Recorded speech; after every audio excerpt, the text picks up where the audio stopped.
Okay, some important announcements. Assignment 5 has been uploaded. The deadline is next Monday. And don't forget there's one today. Okay, 11:59. Another thing is the midterm arrangement. Okay, here is the arrangement. This is the date I mentioned long time ago.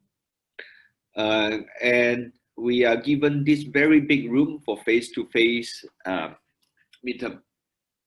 Okay, and the time will be identical to the lecture hour. So there's no reason why you cannot come. And this is a closed book, closed note exam. And because I don't know you at all, you have to bring your student ID. So we are going to check quite carefully. Okay, and if you cannot come, you need to give me a valid reason, and I will see whether the reason is acceptable for approval. Okay, and do you have question about midterm? This is a good time to ask. How many of you already know you cannot come? Please send me a message right now.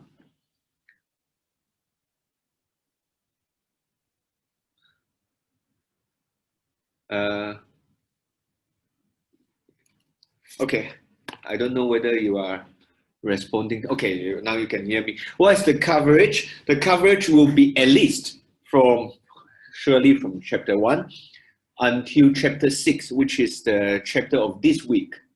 But I'm hoping we can do a bit more. Okay, this is the coverage. The coverage will be announced. It will be announced officially during the lecture. Okay, I will write something like this. So for example, when I have a decision, I will write the coverage here, and this is regarded as official.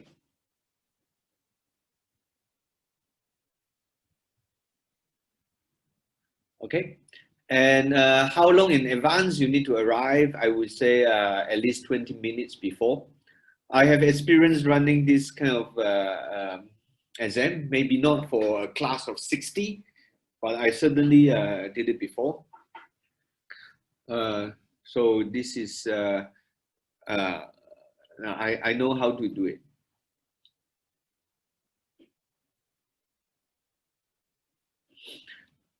Okay, don't need to micromanage at this point. If you have a seminar until 11:15, you can come a bit. 12:15. This is a Wednesday. Wednesday we start from 12:30. So please come as quickly as you can. You don't have to worry too much about it. Don't micromanage. It will be fine. I won't be. I will encourage you to come as early as you can. That's it. If you are a little bit late, the whole class will be waiting for you. But if you have a good explanation, we will be okay. Right? So this we will all be reasonable. If you come a little bit late, 2 minutes, 3 minutes, fine. But if it's half an hour, we need to know why. Okay, and this is also an exciting opportunity for me to meet all of you. And if you cannot come, please let me know where you are. I might be able to use my contact to do face-to-face for you, even if you are not in Hong Kong. Last term, I did something like this in Macau.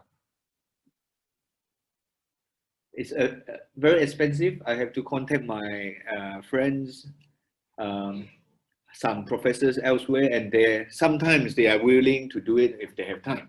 So I will try to make the arrangement like this. My preference is definitely face-to-face, but we need to have a plan B in case we have difficulty. We will switch to online. So you need to also prepare for this scenario.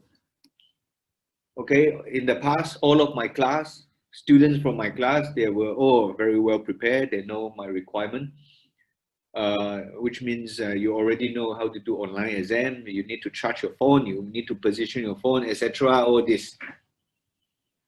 Will the questions be similar to those in homework and exercise classes? Okay, the questions will be longer. You won't have very short questions. Usually it's more comprehensive. It will cover several chapters, even for the same question. Okay, so you have, for example, question 1.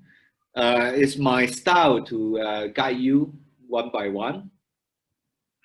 You have sub-questions, and then I will increase the difficulty towards the end. And if you want to know the style, it's very easy. Go to the library, download the past paper. I have been teaching this course for, this is the 3rd time, so you can look at last year and the year before. And if you look at something 10 years ago, I don't even know those questions. I didn't set those. Okay, so the style will be similar to those, to the ones from last year and the year before. And for the current assignment, I put in one question for you to practice. You can kind of play this way. I have one question for you in the current assignment, which was announced on Friday, or yes, last Friday. You can judge the difficulty, okay? And the important thing is you kind of, it's not very accurate, but you kind of scale the time, the amount of time you should spend according to the score. Okay, so if this question is 10 points, you probably need to spend, so 10%, you spend 10% of your entire duration. It's not, you cannot just use this as the only criteria. Some people can write faster, some people can do these questions faster. And sometimes for some easy question, I put the mark higher to give you some insurance policy. But still, this is quite a good guidance. And difficulty, this is something I cannot really answer, because some people think the question is homework is easy. Some people think it's harder. It depends on you. Okay, and for me, they are all the same. So really, I don't really know how to answer this difficulty question, but I will try my best to have your interest in mind, and then with the interest of the accuracy of assessment in mind. That is to say, my midterm has to be able to differentiate students in the top rank, etc. Okay, next question. I think this would be the last. If it's related to midterm, ask now. Okay. Submitted assignment will be graded soon. I believe they have been graded. Have you received any? I have seen some activity there. If not, I will remind the DA. For the assignment handed in around the midterm, just 1 or 2 assignments before the midterm exam, that is not easy to be graded. But I will instruct the TA to give the solution. Everything is electronic these days, so you can compare. In the past, my students sometimes photocopy and submit 1 copy so they can check the answer. Any more?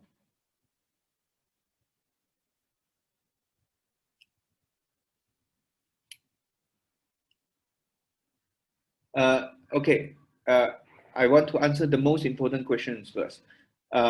Okay, to the whole class, have you received any graded assignment? Yes or no? Have they been returned to you? Okay, none, right? Okay, I will follow this up. Is it because of the Blackboard setting? Because this is the first time we learn how to deliver the course on Blackboard. This is something I will follow up from my side, and please follow up from your side too. See whether you check your Blackboard and see whether there's some setting which you overlooked. Okay, I think we should move forward. And very Happy New Year to all of you, and welcome back. All right, so before the break, you asked these 2 questions. May I have some feedback from you very quickly? And I don't intend to spend too much time on this. Have you thought about this? Okay, first question. Remember the context of this? This is the whole thing was presented in this way. I presented to you 3 TDS equations, and then I wanted to show that these TDS equations are valid. Instead of deriving it, I did derive it. Instead of doing that, in addition to doing so, I use ideal gas to get some result that you are familiar with. So to convince you that these equations are fine, they are powerful. Okay, and then one question came out was this: why is TDS 0 for the adiabatic process? Remember, I use ideal gas. So I derived basically for this part. For the first question, I derive this result, PV of gamma is constant. I believe this is what I wrote. Okay, then this is very quick. What did I did last time? What did I do? I set ds to be 0. And now the question is why this is the case. Okay, the reason I can do it this way is because indeed this is reversible. Okay, I could have answered you like this quickly. But I will hope during the break you look into this and think about this. Okay, so now when we write this is really because this adiabatic segment of this adiabatic process, which has been used for Carnot cycle, is reversible. Why do we say so? That's because we got this result long time ago using first law, right? So we have our first law du is, sorry, do I have a copy? Okay, better make a copy. It's d bar q plus d bar w. So this adiabatic process, adiabatic is easy to understand. You set this to be 0.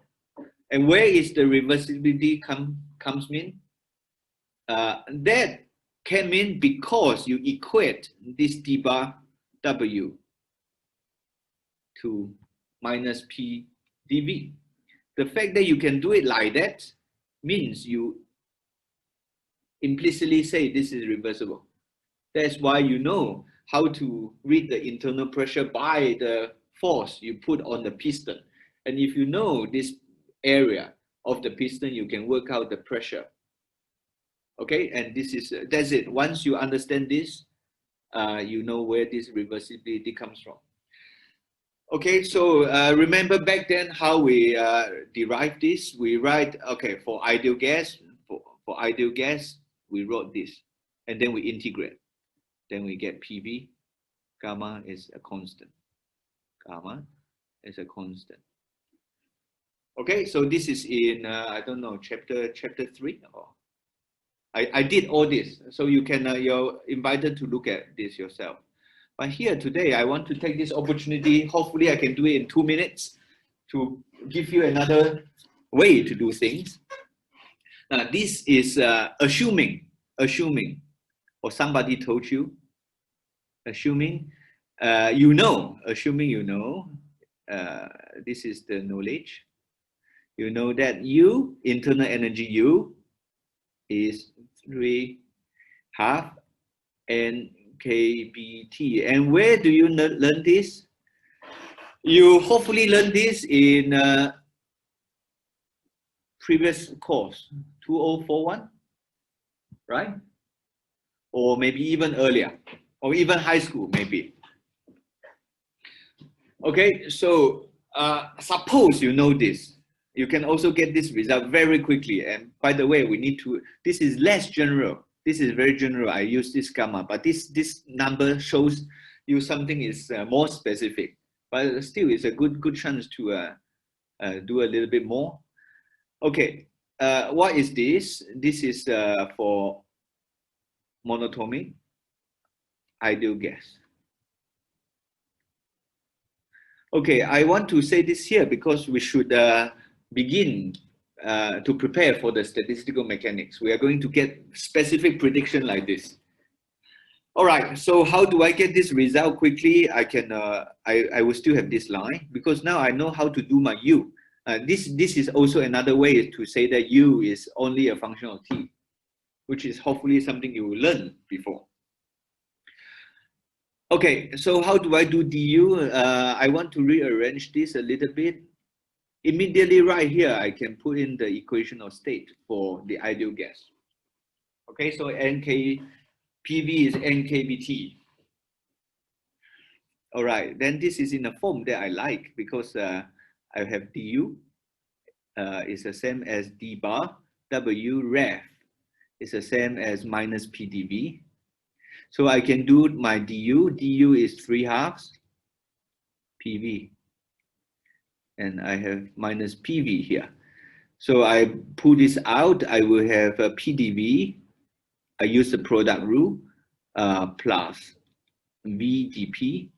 And I will move this PdV to the other side. I will have this. Okay, and the next thing I do is I will have 5/2 PdV. And I move this to the other side. I will have minus 3/2 VdP. Okay, and then I have a half on both sides. I will cancel it. I will move 3 to the other side, to this side. And then I have VdP. Okay, and I put V, sorry.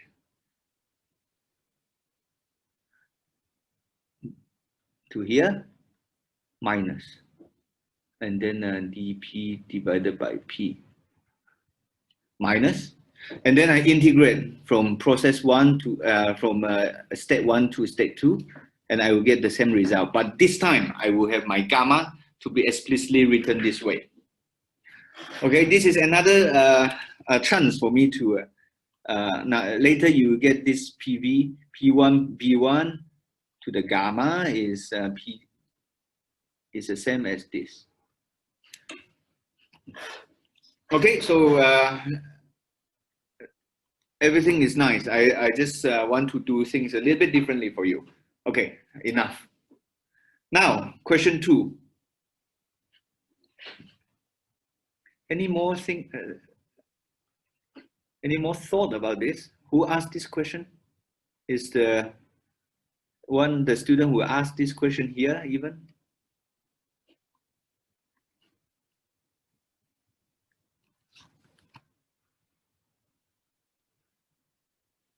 Okay, Poon. Okay, now actually you are correct to say this. This sentence is correct. Why is it the case? Now, I will do things, again, I want to do things a bit differently.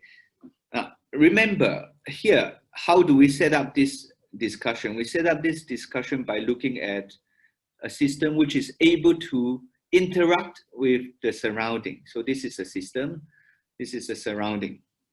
Okay, what is the notation? I think I put T0, P0.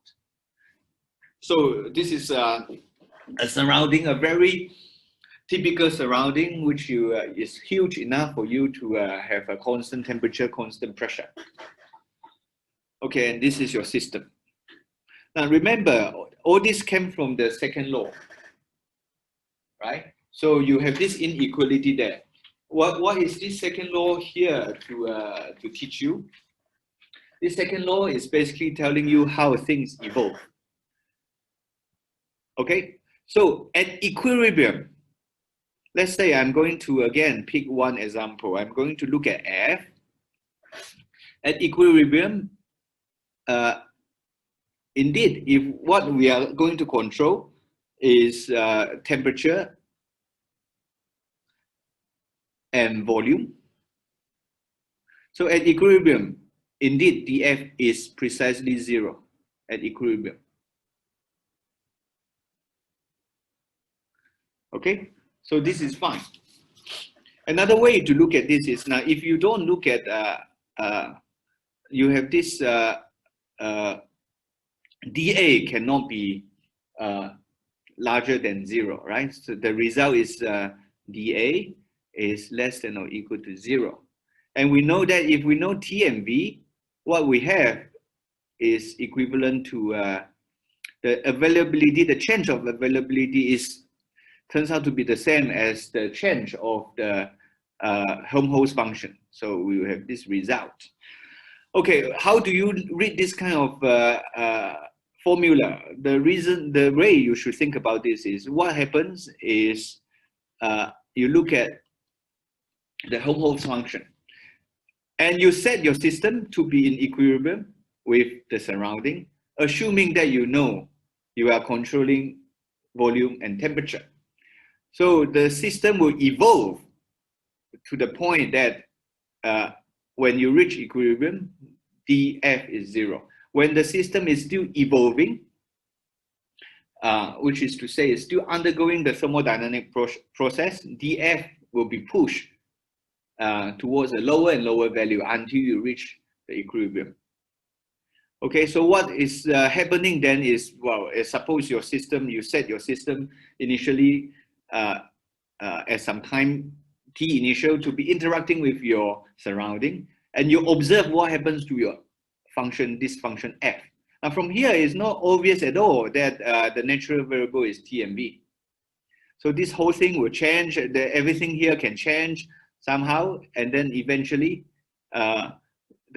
what governs the evolution of Helmholtz function will be this formula here.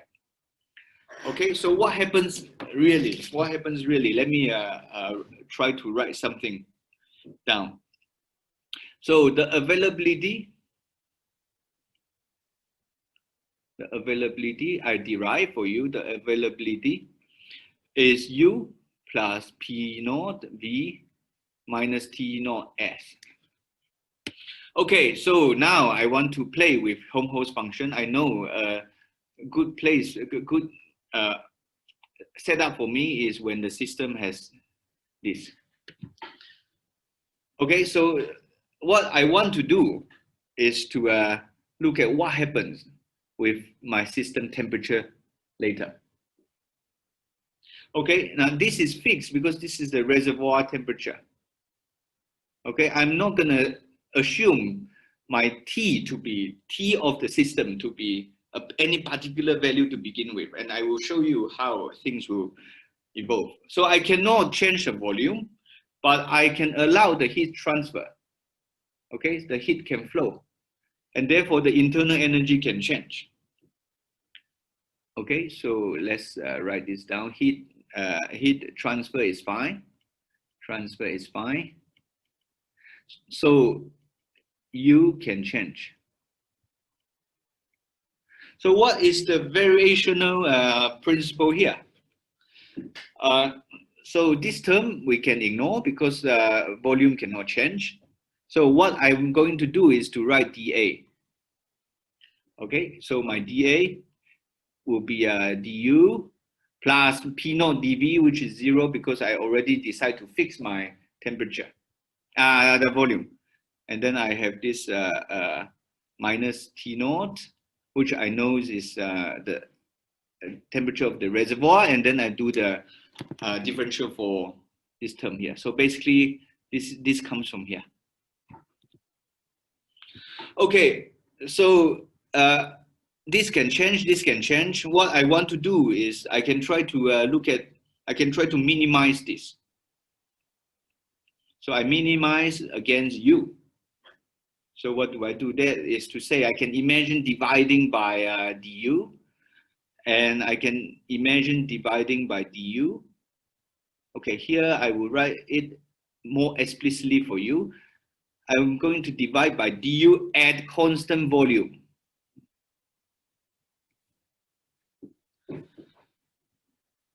Okay, and what is this? Remember, when you see this knot, this is the reservoir parameter. Okay, and when you see nothing, no subscript, this is a system parameter. So this is T naught, and this partial derivative you know is 1 over T. Okay, All right, so this is what things will evolve with time, okay? And when you reach equilibrium, this will be 0. dA has to be 0. So what does it tell you? Your T has to approach T naught.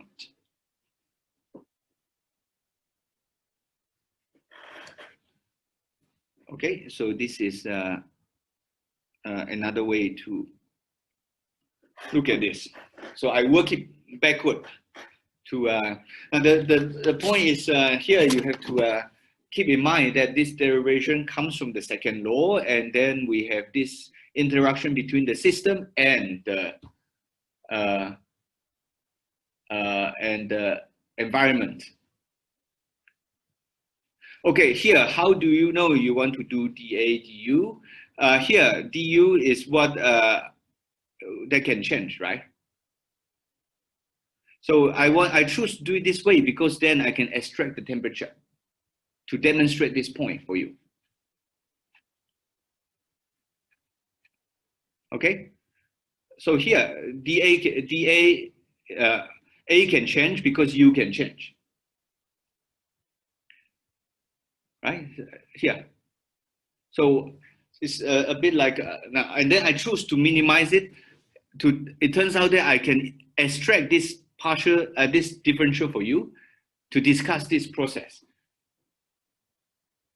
So in the end, my system temperature will evolve to the temperature of the reservoir, which is something you know actually, right? You, according to what you learn, according to your everyday experience, if you put the system in contact with your reservoir, this is the result that you get.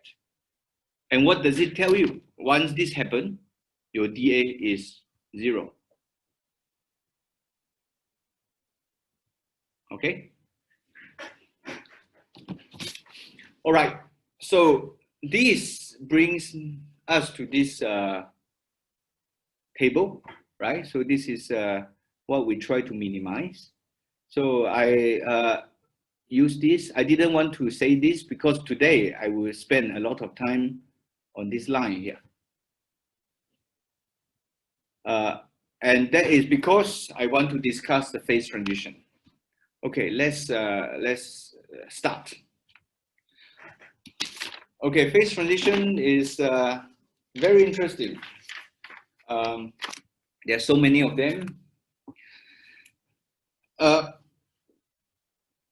So this is chapter 6, which I hope I can include at least this chapter in the midterm. I'm quite confident that I can. And the next chapter will be the last chapter of thermodynamics before we switch gear to do statistical mechanics. So next chapter, we are going to talk about non-PV system. So now we talk about a very simple PV system. Next chapter, we want to talk about magnet, we want to talk about rubber band, and so on. And the system that can exchange particles. There's another way to change the internal energy. Okay, you can change the internal energy by doing work, or by injecting heat. But one very intuitive way to change the internal energy is to bring in internal energy. So that is the case of an open system. So this is interesting stories too.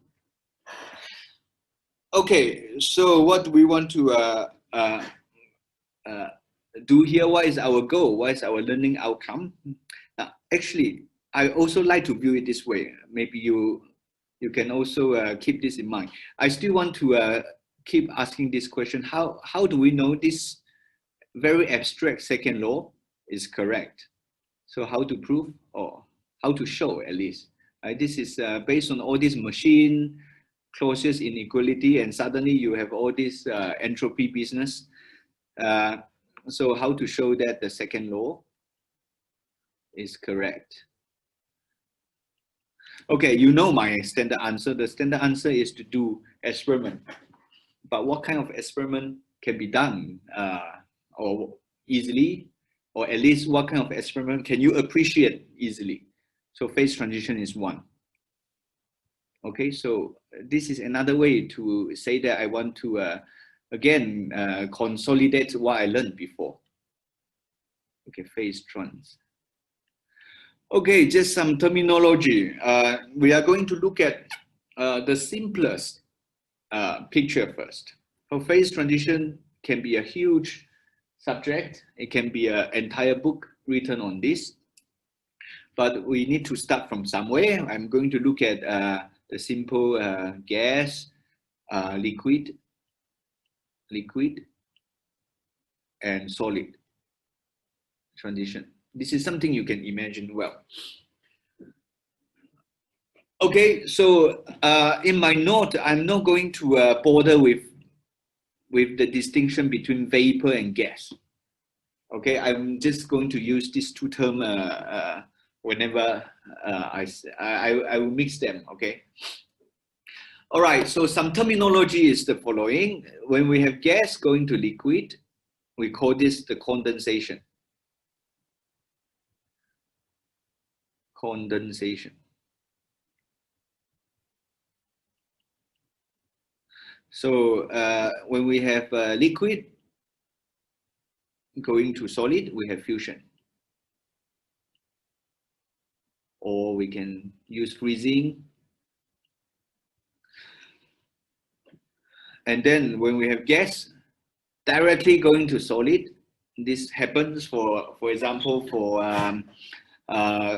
carbon dioxide, you have your dry ice, and this is called desublimation. Okay, and the reverse process is if I go this way, this is sublimation. Okay, solid goes directly to gas. And here we have melting. We're melting. And here we have evaporation.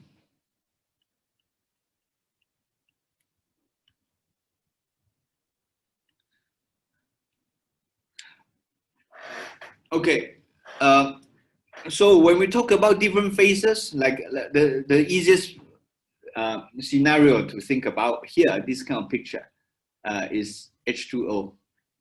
Okay, and this is a model system we are going to use.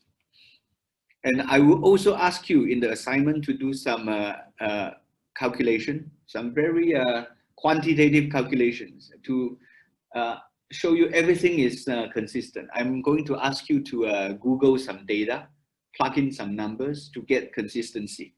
I'm going to again use H2O because the data is available. And the first time when I did this kind of calculation, it really helped me to appreciate what I've learned so far. You see, we start from first law, all this engine business, very abstract. I have never built an engine myself, but phase transition is something I can handle. I know how to boil water, and all these numbers kind of really has some good impact on me. So I want to share those with you. Okay, now when we talk about these phases, what we really want to compare is the particle spacing and particle size.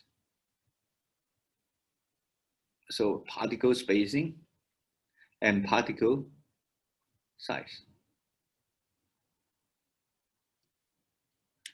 Okay, so for gas, we know gas is very compressible. Particle spacing is very large.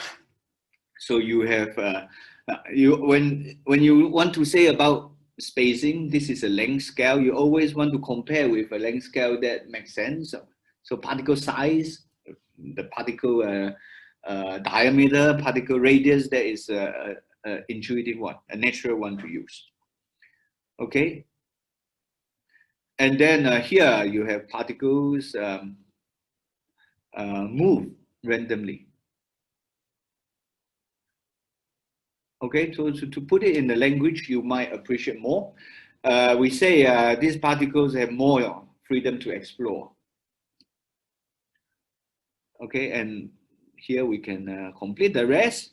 For liquid, well, when you condense your gas, what happens then is you bring all these particles close to each other. So you have particle spacing comparable to the particle size. But here, the liquid, they will somehow still move randomly, but less random, of course, compared with gas. And finally, you have solid. In solid, you have, again, particle spacing is still comparable to the particle size, but now you cannot move that randomly anymore. Okay, so here you have particle move, particles order. Okay, you have this lattice. You can form crystal.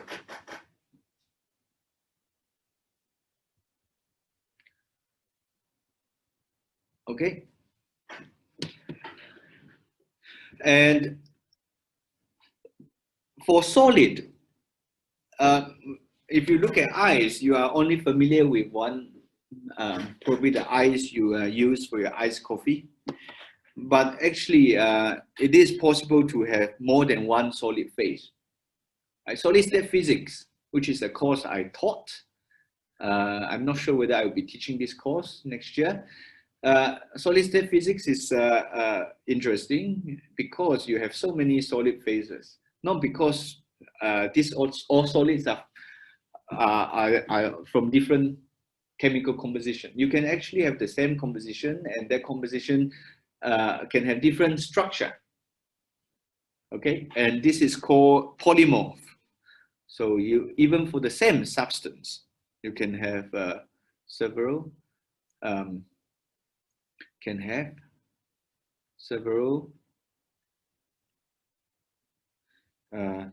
solid phases. That is why this is very interesting stuff. You can, using the solid as your playground, you can do a lot of things. You can functionalize it. You can make useful devices. You can do physics on it. Okay, so these are called polymorphs. For example, carbon, you can have diamond. You can also have graphite. You can have graphene. You can have different kind of structure. This is actually very common, more common than, probably more common than you thought. Particularly if you know how to navigate in this kind of phase diagram. Okay, so what I mean is if you know how to introduce control parameters that change the property of the substance. H2O is still H2O, but you just make it in different forms. Okay, it's important to keep in mind that these are not the only phase transitions. Some of the results we will get towards the end of this chapter can be the foundation for learning other types of phase transition. So for example, we can have other phase transitions. And the language we develop here can be maybe useful for other types of phase transition. For example, structural phase transition. Structural transition. You cool a material from room temperature to low temperature, suddenly the structure changes. Okay, and this will be accompanied by a lot of interesting physics. What triggered this phase transition? Something closer to my heart, superconducting transition. This is also a type of phase transition. You cool a piece of metal to low temperature and suddenly the electrical resistance disappears. There's no more resistance and you have superconducting, you have superconductivity. You can also take a piece of magnet, like the magnet you put on the fridge. This is called a ferromagnet. And this magnet at high temperature is not magnetic. It doesn't, you cannot really harness the magnetism. But below some temperature, some critical temperature, you can have ferromagnetism. Okay, so this is ferromagnetic, sorry. Okay, and these are all examples of phase transition. There are more going on. And one thing to note here is that not all of these are first order transition.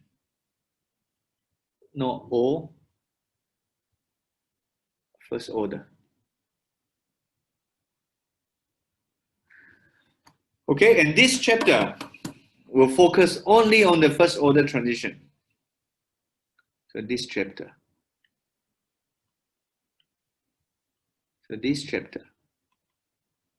We are going to develop most of the physics based on first order transition, deals with first order. But towards the end, I will tell you what are the higher order transition and what can you, how can you do experiment to find them. So first order transition.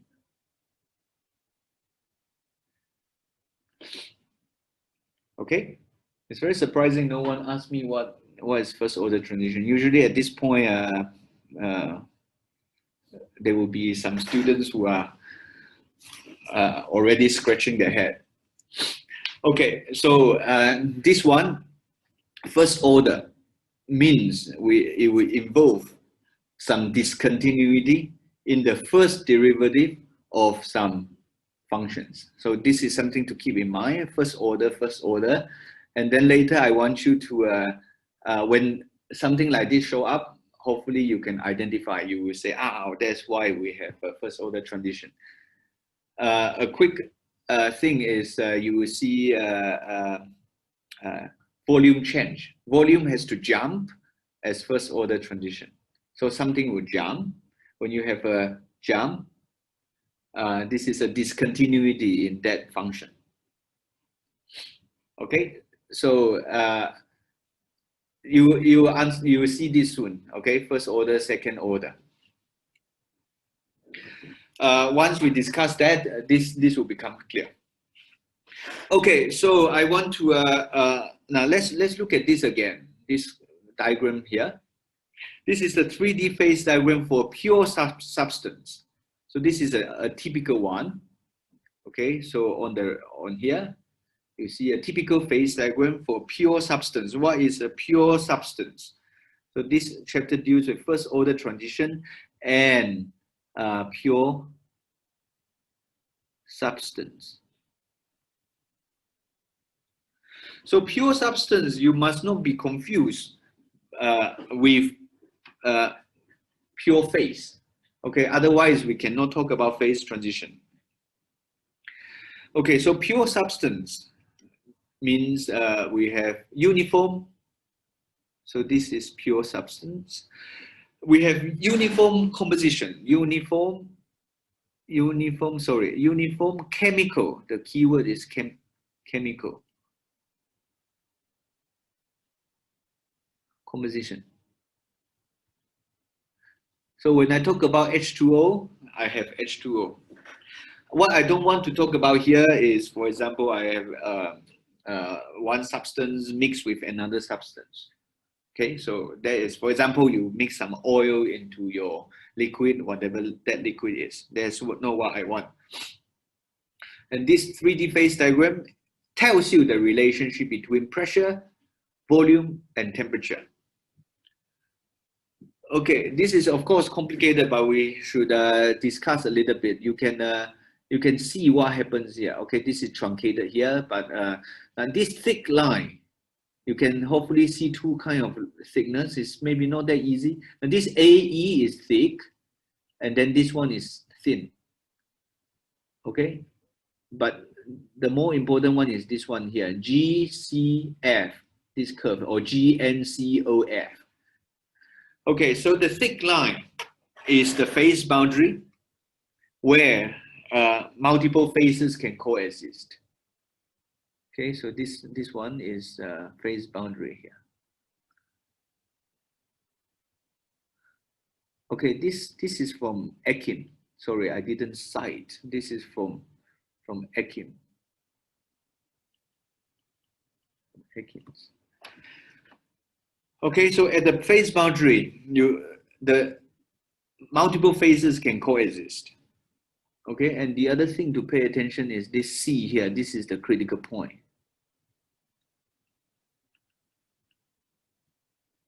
Okay.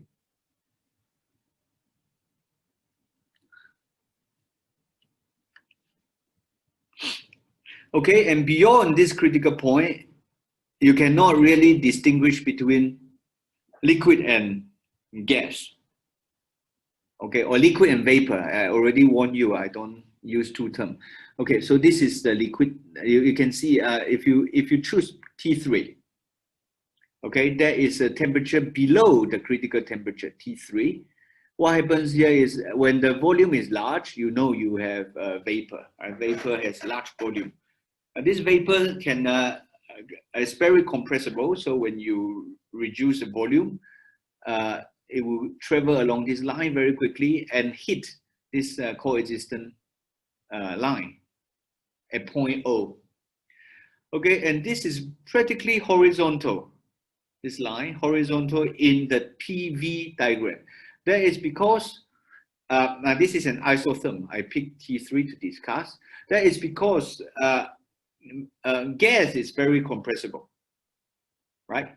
So when you change the pressure a little bit, you can change the volume very quickly. That's why you have this phase here. So what happens here is along N and O, you have the coexistence of liquid and vapor. And when you reduce volume, you have more and more and more and more and more liquid and less vapor.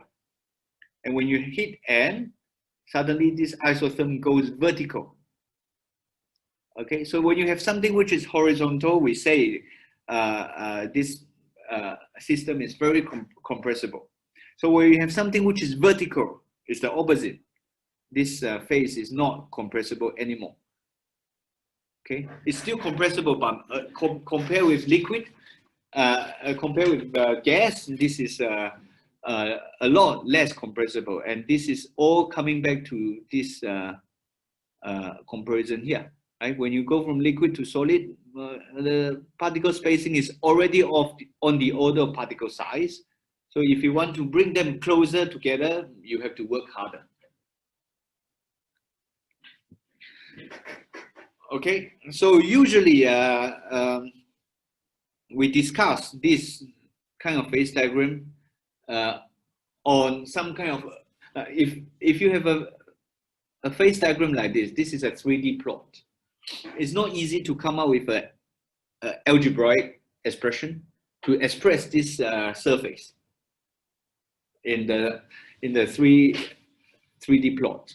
So usually we look at the projection. Okay, so the most useful ones are the projection on the PT diagram and the PV diagram.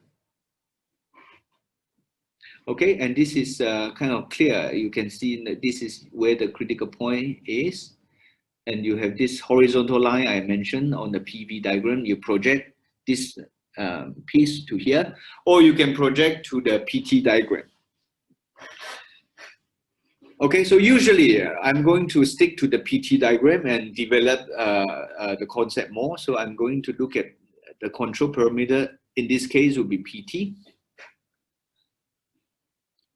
Okay, and the phase diagram, the generic phase diagram usually looks like this. So you have a triple point. This is called a triple point.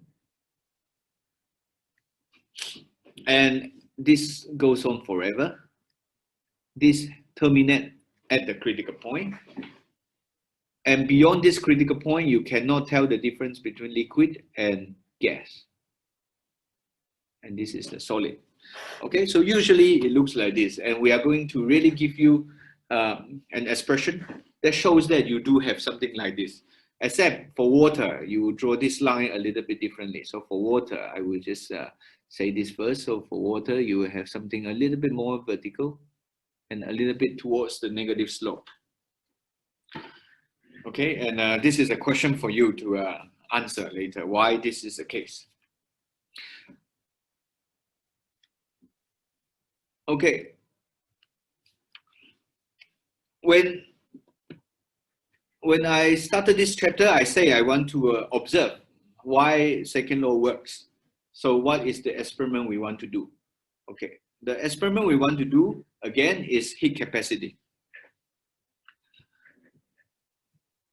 Okay, so depending on the constraint, we know the heat capacity, heat cap. So this is some, this is experimental observation. So let's write the heat capacity for you. So depending on the constraint, X can usually be, for our case, usually it is volume or pressure. So we can write it like this. Okay, so this is the heat capacity for the constraint X for a reversible process. Okay.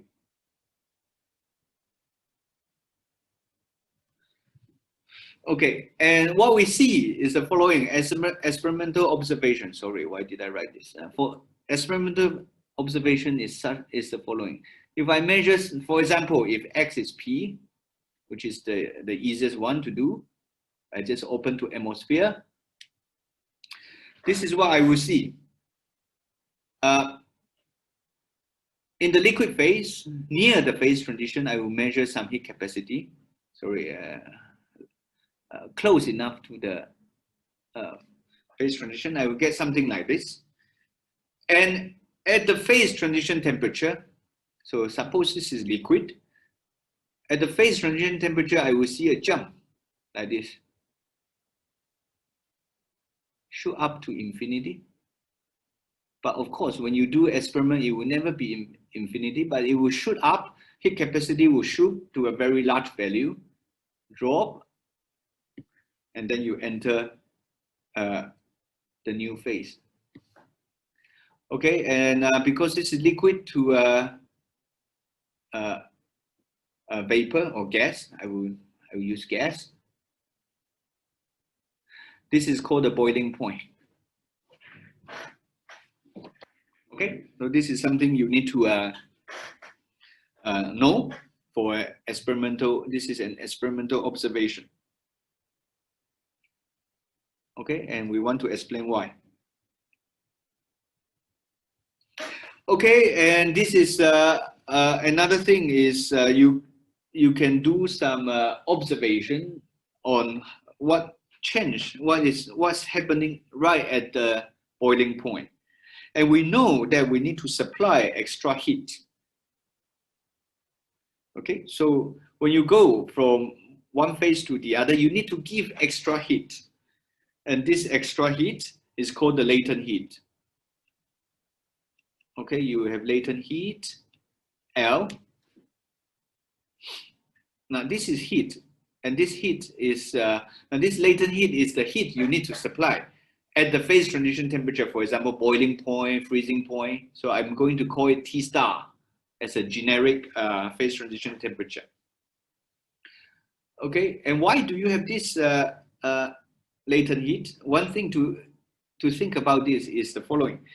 Now you have this heat happening right at this particular temperature, but we know how to write heat, right? Heat is related to entropy change. So there will be a change of entropy between phase 1 and phase 2. Okay? And we say, what is the way we say that? We say that phase 1 and phase 2 are in thermal equilibrium at T star. So you have two phases, 1 and 2. Okay, so when you enter from 1 to 2, you have to supply additional heat. It depends on which direction. If you go from 2 to 1, you can gain some additional heat. This is called the latent heat. Okay, and I think this is a good time for a short break. And you can think about this too, right? So we know that there's latent heat, and we know that there's a jump in the heat capacity. Can you reconcile these two? Okay, so from here, how do you unify these two pictures? Once you do that, we can move on and give you something more analytical. Okay, let's take a 5 minutes break and come back at 12:35.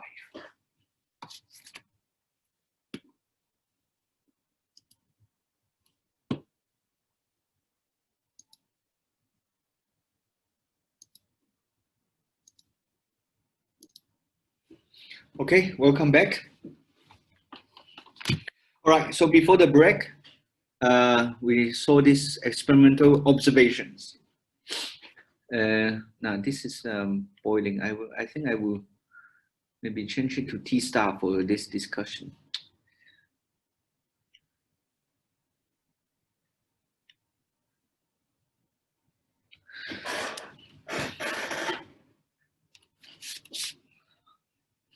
All right.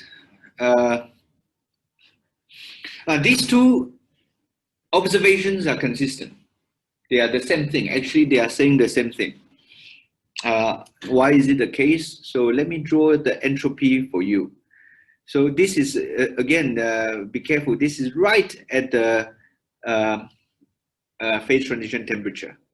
Okay, so if I draw the entropy, you will see a curve like this. So this is entropy as a function of temperature. Entropy increase when we heat the system, because now your system has more freedom to explore.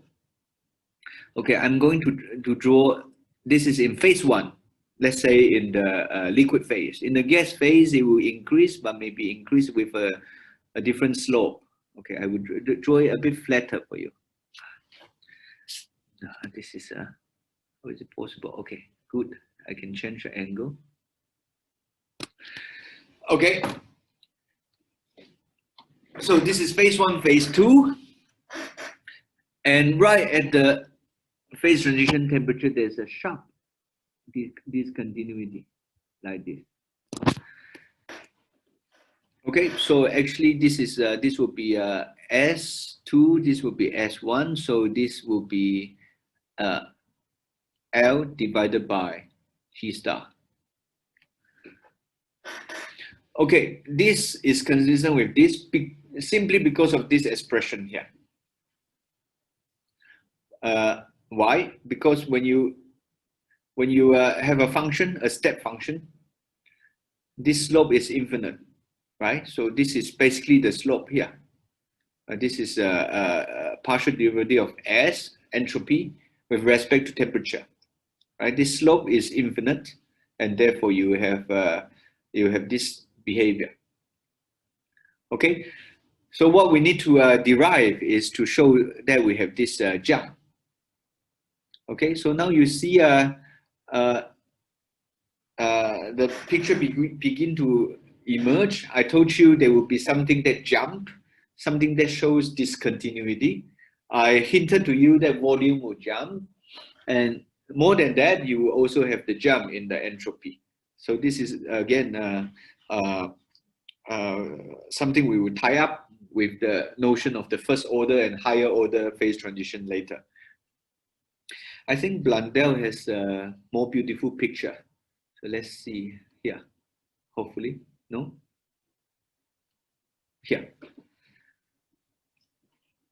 Okay, now this number is quite realistic. I checked this number. This is from Blundell and Blundell.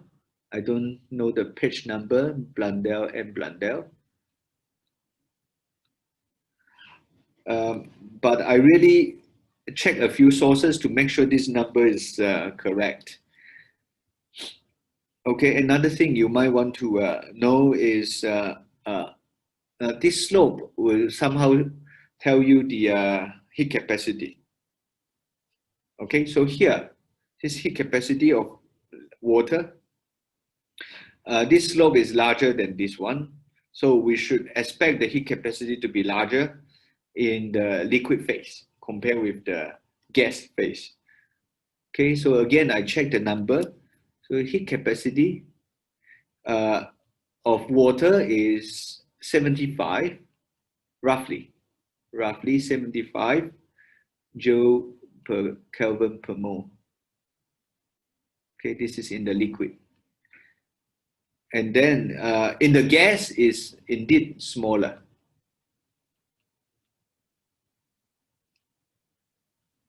So this is in the gas. Okay, so this is a nice one to have. I'm going to swap with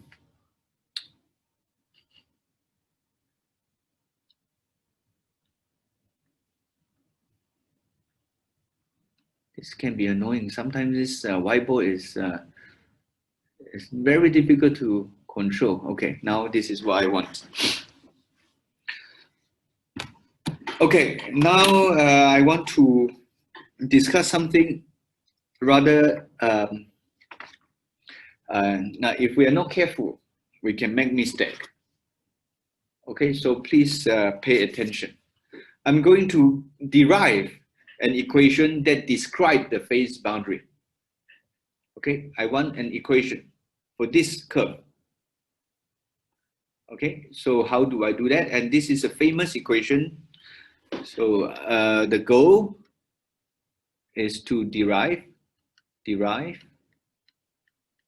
an equation to describe this pressure as a function of temperature.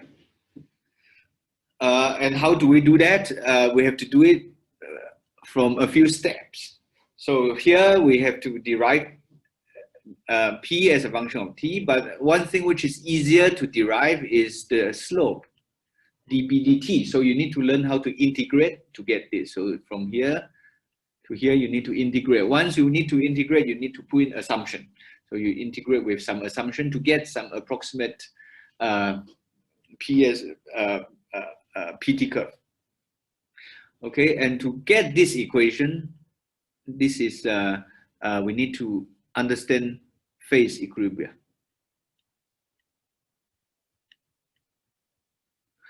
Okay, and this equation is called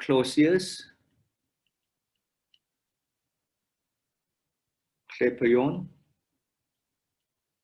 equation. This one, the one dp dt equals something, and this is the famous Clapeyron equation.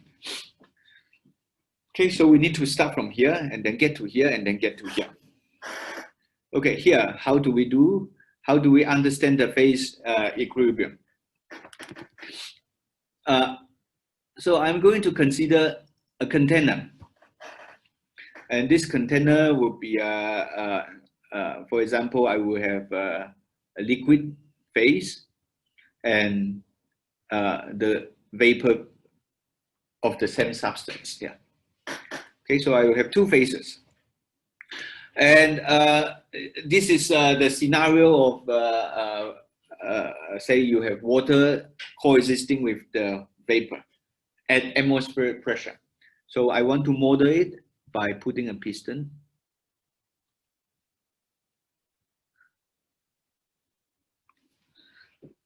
Okay, that means I know the pressure, and I know the pressure, and I know the temperature. Okay, I have two phases. I'm going to call this phase 1, and this one is phase 2. And my surrounding is here. Okay, the surrounding, I can control it quite well. I know my pressure and temperature.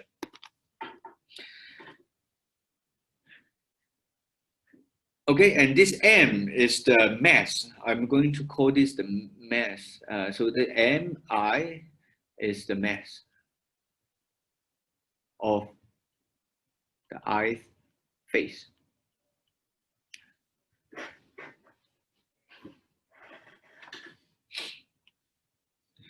Okay, and this picture is very similar to the picture I drew earlier at the beginning of the lecture. Yeah, it's just I drew it differently, but you should immediately recognize that that picture, this is the abstract way to talk about the same information.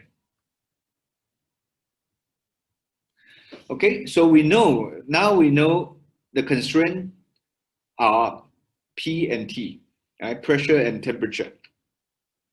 These are our control variables. So what do we need to minimize? We need to minimize, we will see this whole thing as a system. So we have to minimize the Gibbs function. Okay, so we need to minimize Gibbs function. Okay, for the total system. Okay, total system means M1 plus M2. Okay, that is to say we want dg to be 0.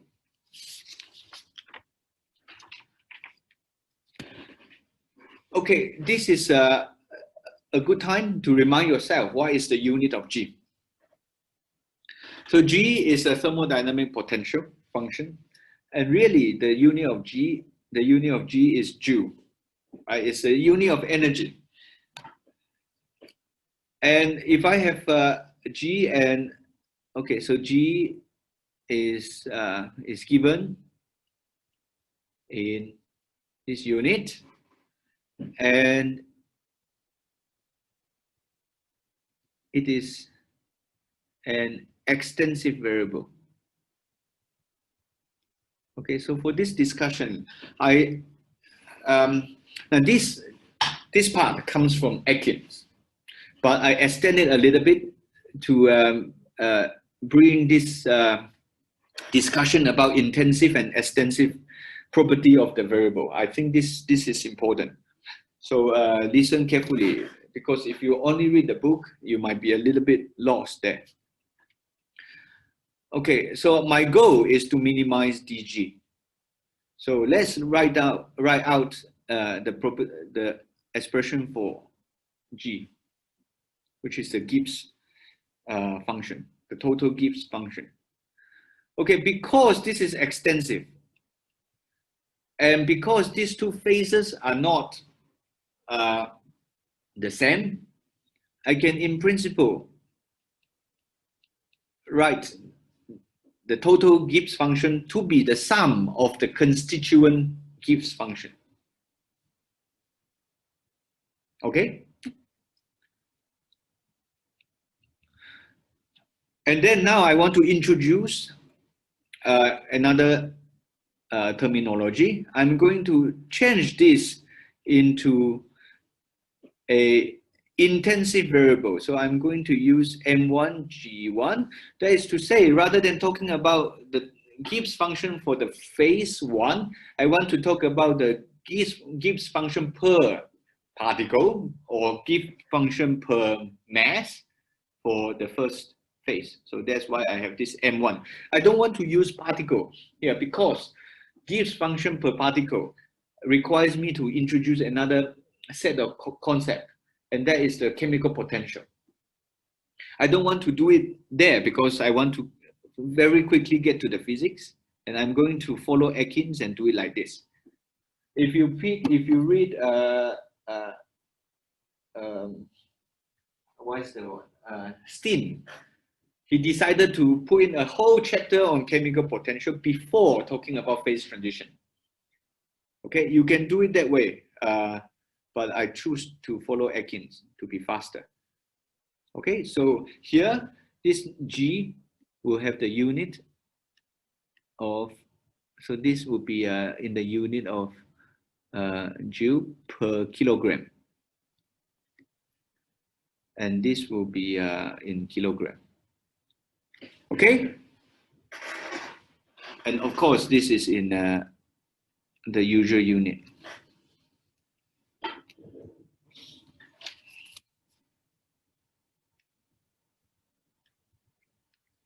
Okay, our goal is to minimize dg. So let's do that. So I want to, okay, I change the color a bit. I want dg to be 0. Okay, I want my dg to be 0. So I need this whole thing to be 0. Okay, I'm talking about an equilibrium. I want M1, M2. I want my M1 plus M2, the combined system, to be in equilibrium with the surrounding. And therefore, I need to minimize dg, capital G. And capital G can be written like this. So this is the differential I need. Okay, and next line is the following. I will have M1 dg1 plus g1 dm1. Okay, and then I will have m2 dg2 plus g2 dm2. Okay, I make it more logical.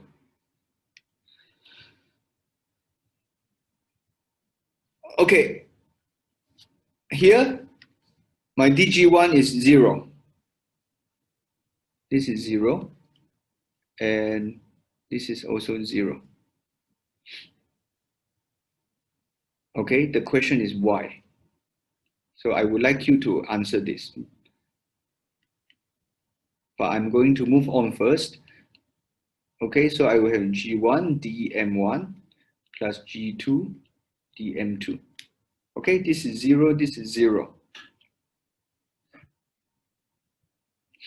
Okay, I demand this to be 0 to begin with. And what can I do here? One thing I can do is to pay attention on the change of dm1 and dm2. I have a conservation of mass. It doesn't matter how you change my phase. I have two phases closed in the piston cylinder system. I cannot create more mass. I cannot destroy any mass. So I have the conservation of mass. Okay, so I have another constraint that I will write it here. Conservation of total mass. Okay, so that is to say D total mass has to be 0. The total mass is M1 plus M2, and this is a constant, right? M1 plus M2 is a constant, so the differential of the constant is 0. So I have dm1 plus dm2 is 0. So dm1 is the minus of dm2. Okay, so I use this result to look at this. And give me immediately G1 and G2 has to be the same. Okay, so this is the condition for phase equilibrium. You can generalize to more. Okay, so I hope this is clear. So you have G1, dm1, as G2, dm2, you can change it to minus dm1. Okay, so you have G1 minus G2 is 0, so G1 has to be the same as G2. Okay, so this one is, you use this result here. Okay, now it's a good time to ask you why can we say this? Why is dg2 0?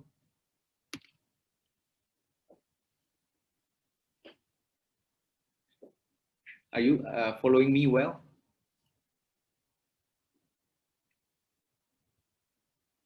Now there's one small gap in the argument that I kind of left it to you. There's a reason why I want to spend time on this, because I will show you potential confusion that will come up very soon if you don't understand things properly. Okay, why can I write dg1 and dg2 to be 0?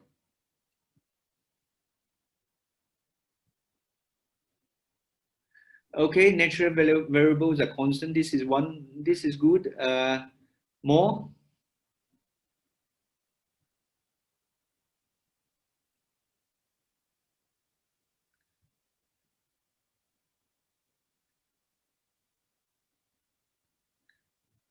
Okay.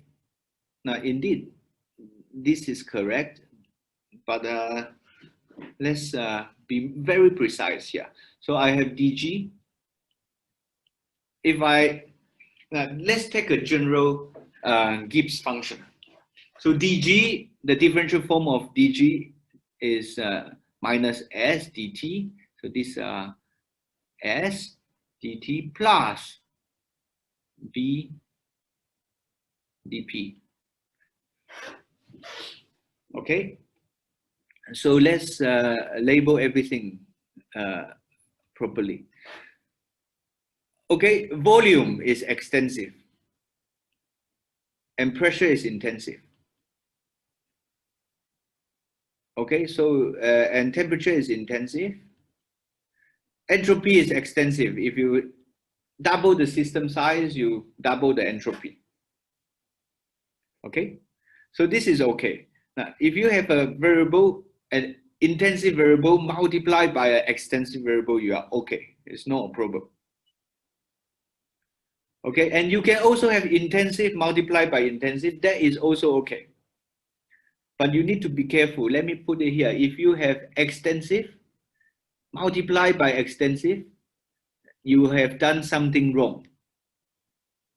So this is not allowed. Okay, this doesn't make sense. And why, you can think about this. But let me first put forward my argument. Intensive multiplied by intensive is fine. Okay, I'm going to create this scenario for you now. Okay, I take this dg, I divide by the system size. For example, the total number of mass, the total mass. Then I will get dg. I will get dg. So I will use lowercase g to be consistent here. So this becomes intensive. And if I divide the left-hand side by m, I have to divide the right-hand side by m. So I will have a specific entropy. And dt, the temperature is the same, right? This is an intensive variable. If I divide by the system size, the temperature cannot change. That would be crazy if I can do cooling like this, right? I have a system, I halve the system size, pressure is the same, temperature is the same. Okay, so this doesn't change. Okay, these become some kind of specific volume, right? Volume divided by mass. You can think of this as some kind of inverse density. Okay, and this doesn't change. Okay, so good news. This is what I claim. This is intensive. This is also intensive. This is intensive. This is intensive. And this is intensive. Fine. Everybody becomes intensive. Okay, and this is extensive. Okay, you should think a little bit more about this. If I have an intensive variable multiplied by an extensive variable, what do I get? I get an extensive variable. Okay, and if I divide by the system size, I need to find enough extensive variable for me to do this operation. And for this particular example, I have this E, which I have this entropy and the volume, which I can operate like this. Okay.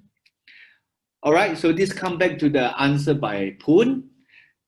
I know the temperature is a control parameter. I know they are constant.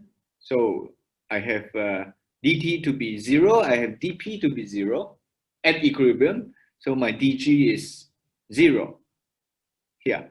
So this is how I cross out this intensive variable, the differential change of this intensive variable. Okay. All right. So you might think this is that's all the story, full story. Okay. Now let me present you another scenario. Okay. The question is, can we repeat the analysis if we know T and V? So if before we know T and P, now suppose now I don't know the pressure anymore, but instead somehow I have a good handle of the temperature and the volume.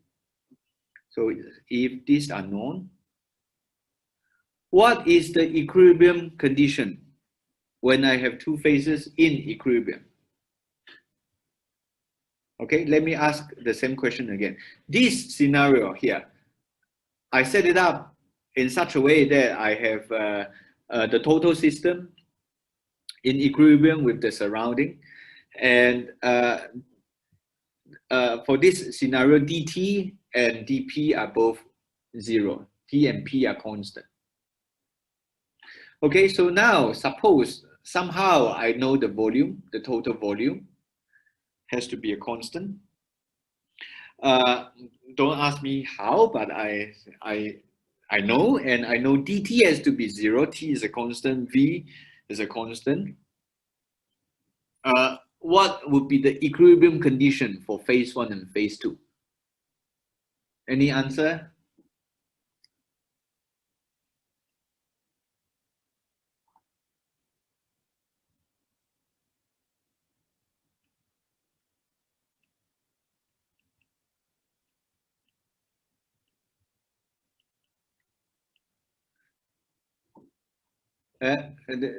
More?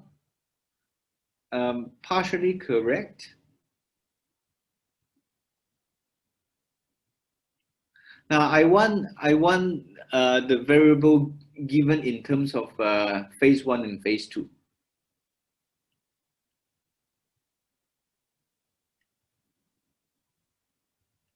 Like this. I know dg is 0, capital G. Fine. I also know how to write it here, but I want this the expression that tells me the corresponding quantity of phase 1 and the corresponding quantity of phase 2, and the relationship between these two quantities. Again, you see, I see a few. I see a few private messages. Whenever you do private, it means you are not very confident.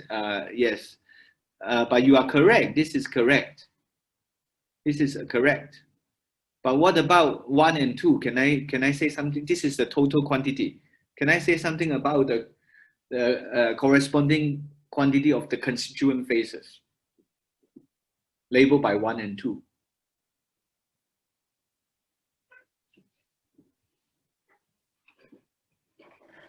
Okay, very nice. F1 and F2. Okay, do you agree? Yes or no, please?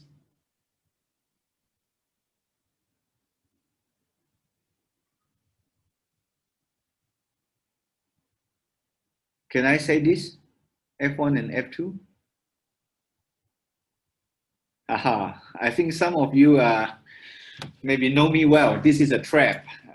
Yes, I know you are if I ask it like this, it's a trap. Yes, I'm sorry, Poon, but I still want to thank you for this.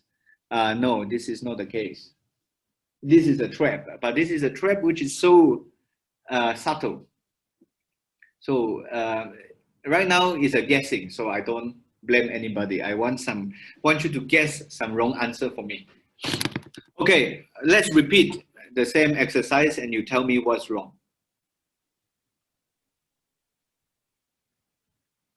Okay, so I can repeat the same argument. Let me quickly repeat this. So I know F has to be written as this, F1 plus F2. I still have two phases. Okay, and I can do the same trick. I can convert this to a specific quantity, F1, like this. Okay, and then I do the differential. I have df equals 0.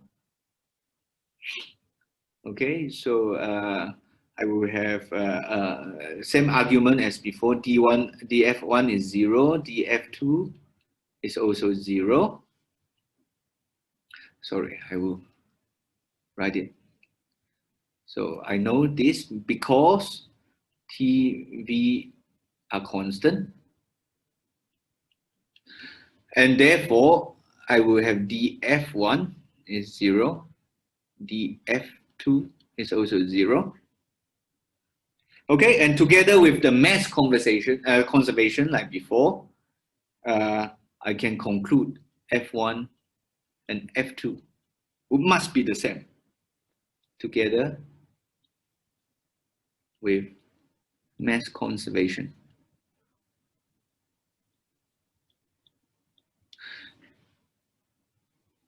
Okay. Now, I already told you this is wrong. So let me label the lines. You tell me which line is wrong. So this is 1, 2, 3, 4. Actually, I will do 5, mass conservation. And then I will do this as 6. This is 6. So this 5 is mass conservation. And the last line, of course, we know is wrong. But I want to decouple this. Okay, tell me which line is not correct, and how do you construct your argument to show that this is incorrect.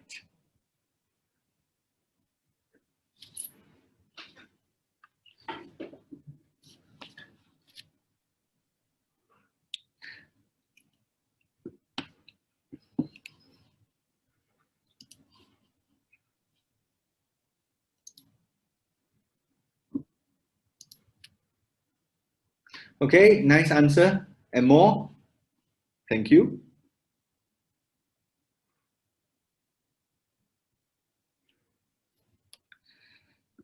This is completely parallel to the case of Gibbs. Okay, very nice. This is the new answer coming in is very nice. By Wong.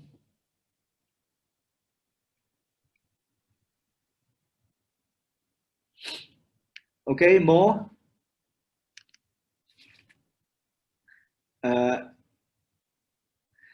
Okay, there. Any more? Now it's open time for guessing. You can just guess without telling me the reason. I get a few nice answers with some explanation, but they put the explanation with the question mark.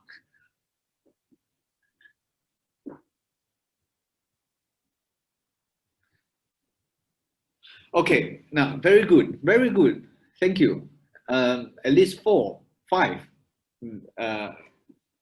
correct answer. Now the way to do this again is to go through the same argument. Now the problematic line is line 4. You cannot say this. Okay, so this is wrong. So this step is wrong. So let's mark it here. Which color do you don't like? I don't like this color, so this is wrong.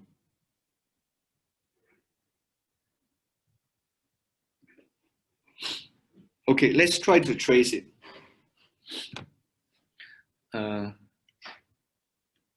Really like this green color. Okay, so same analysis. I take df minus pdv. Sorry. Let's be consistent with the color. Okay, so df. Now let's look at df. It's minus pdv minus s dt. Okay, now let's try not to be lazy and label things again. This is extensive like before. This is the same term. And the volume is extensive, and this is intensive.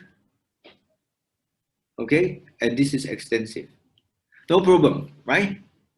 And now the question is, when you divide by m, where should the m goes? That is the only bit that you need to be careful. So when I divide by m, to make things intensive, I will have df.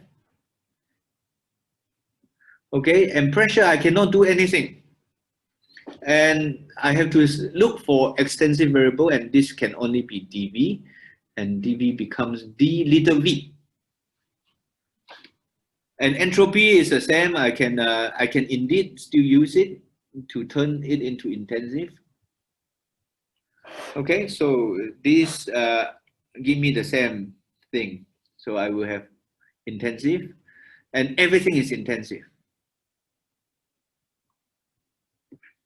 Okay, so this is good. All right, so let's then put the label in. So I will have df1 is minus p dv1 minus s1 dt, like this. Okay, now here, what did I say? That if you, how can you get df to be 0?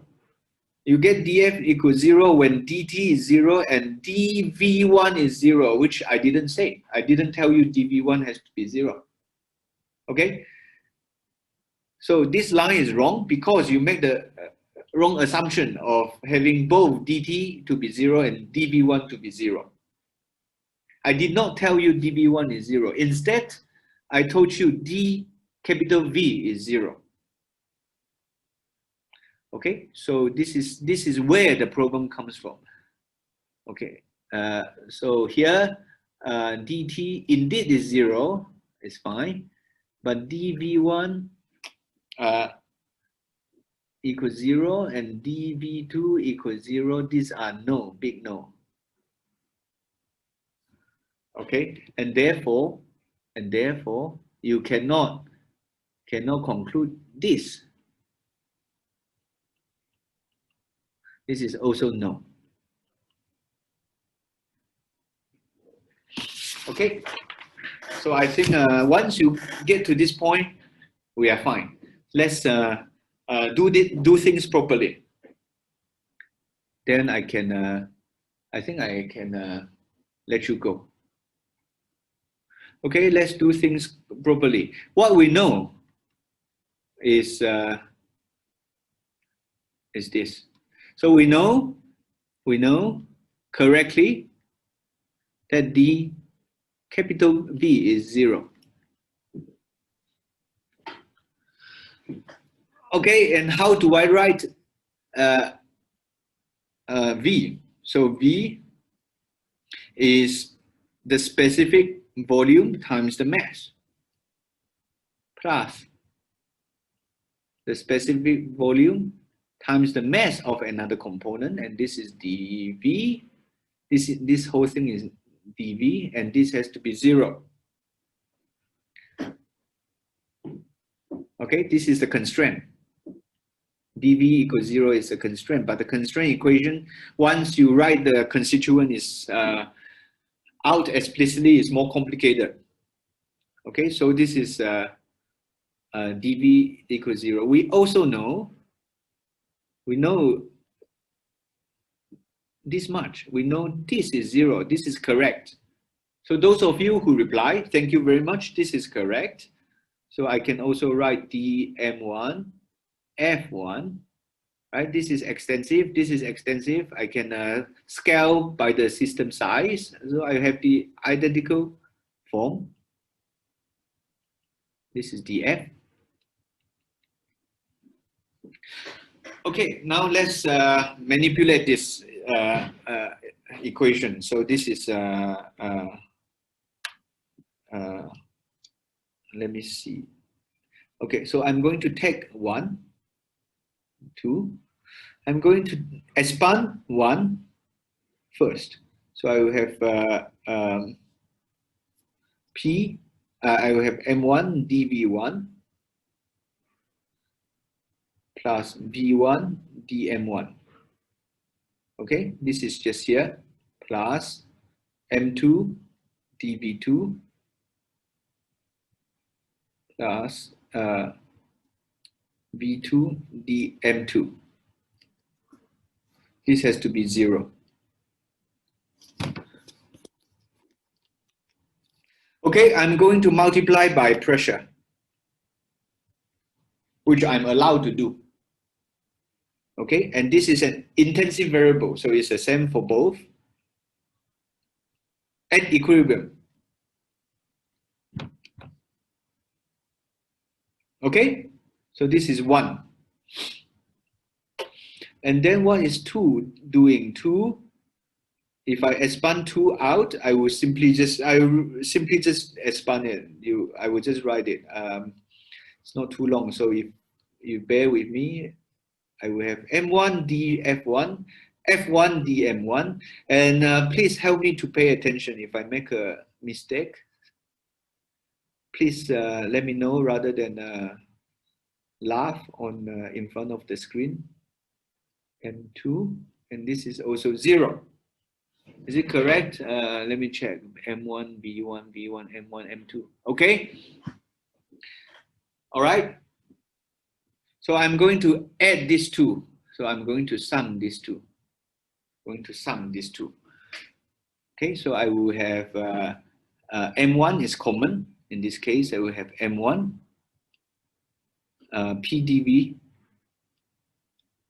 1 plus dF.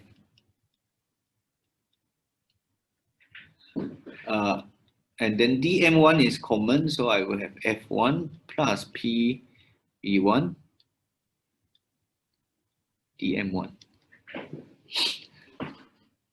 And I will have the corresponding terms for m2, identical form, so I'm going to just write it. Okay, I don't want to, okay, sorry. M2 pdv2 plus df.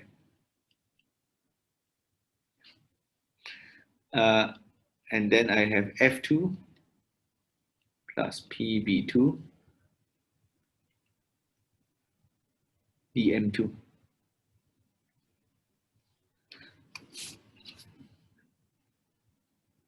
Okay, this has to be 0. So I sum. I simply just add them. All right, so though I'm nearly there. Just a few lines. This is 0. Why? Because dt is 0. Why? Okay, this is the definition of df1. Okay,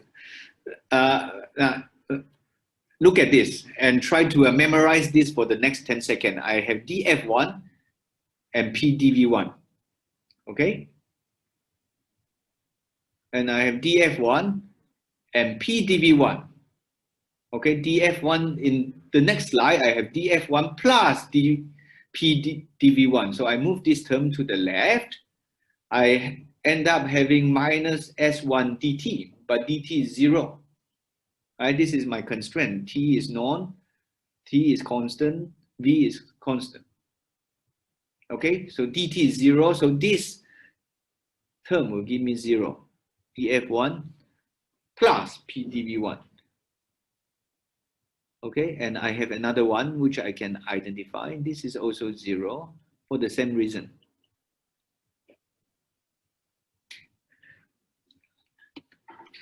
Okay, now what is the next thing?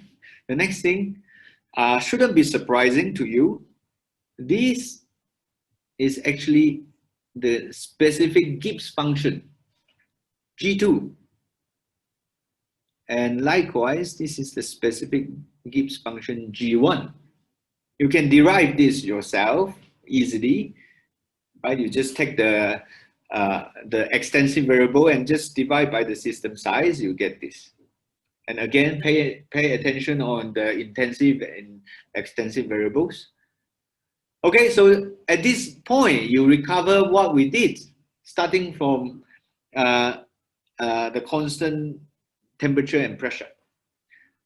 So the point is, at phase equilibrium, you will have this always.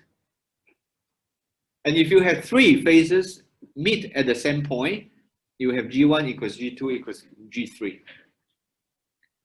Okay, and of course, there's one more line, and that is due to the mass conservation of mass. That is okay. Nothing wrong with this. So 5 is okay. The only step that is wrong is 4. And why this is wrong? That's because this has been carelessly handled. Okay, so we derive this result, and next lecture we will be here. We will get these 2 done. We are here now. Okay, Thank you very much. That's all for today.